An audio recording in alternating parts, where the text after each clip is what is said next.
بسم اللہ الرحمن الرحیم۔ تاریخی اہمیت کی حامل فن تعمیر اور فنون لطیفہ کے اس عظیم شاہکار آیا صوفیہ کو تقریباً 1500 سال پہلے ترکی کے شہر استنبول میں تعمیر کیا گیا۔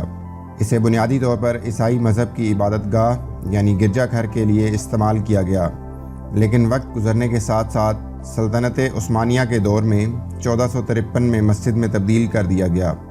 بعد ازاں 1934 میں اس کو عجائب گھر بنا دیا گیا۔ چند دن پہلے ترکی کی ایک عدالت نے آیا صوفیہ کو عجائب گھر بنانے کے فیصلے کو غیر قانونی قرار دے کر اس کو ایک بار پھر مسجد میں تبدیل کرنے کی راہ ہموار کر دی۔ اس فیصلے کو نہ صرف ترک عوام بلکہ سیاسی اور مذہبی جماعتوں میں بھی خوب سراہا گیا۔ 24 جولائی 2020 بروز جمعۃ المبارک آیا صوفیہ مسجد میں ترک صدر رجب طیب اردگان اور کئی سربراہان مملکت سمیت ترک عوام نے 86 سال کے بعد نماز ادا کی۔ نماز کی ابتدا ترک صدر نے بذات خود کلام پاک کی تلاوت سے کی اور اس امید کا اظہار کیا کہ مسلمانوں کو ان کے بنیادی حق یعنی مسجد میں عبادت سے دوبارہ محروم نہیں کیا جائے گا۔ علاوہ ازیں انہوں نے یہ بھی کہا کہ آیا صوفیہ کے بعد ہماری اگلی منزل مسجد اقصیٰ ہے۔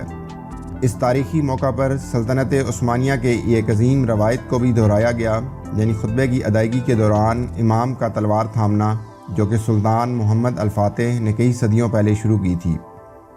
اس فیصلے کو جہاں مسلم ممالک میں بے انتہا پذیرائی ملی اور نماز جمعہ کے اس روح پرور منظر کو کئی ممالک کے کروڑوں عوام نے براہ راست ٹیلی ویژن سکرینز پر ملاحظہ کیا، وہاں کچھ یورپی ممالک کی طرف سے اس پر تحفظات کا اظہار بھی کیا گیا۔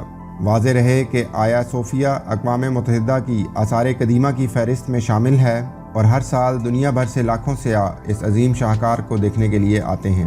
اللہ رب العزت سے دعا ہے کہ وہ مسلم امہ کو اتفاق و اتحاد جیسی دولت سے نوازے تاکہ مسلمان نہ صرف اپنا کھویا ہوا مقام دوبارہ حاصل کر سکیں بلکہ تمام عالم کو قرآن اور اسلام کی صحیح تعلیمات سے بھی روشناس کرا سکیں۔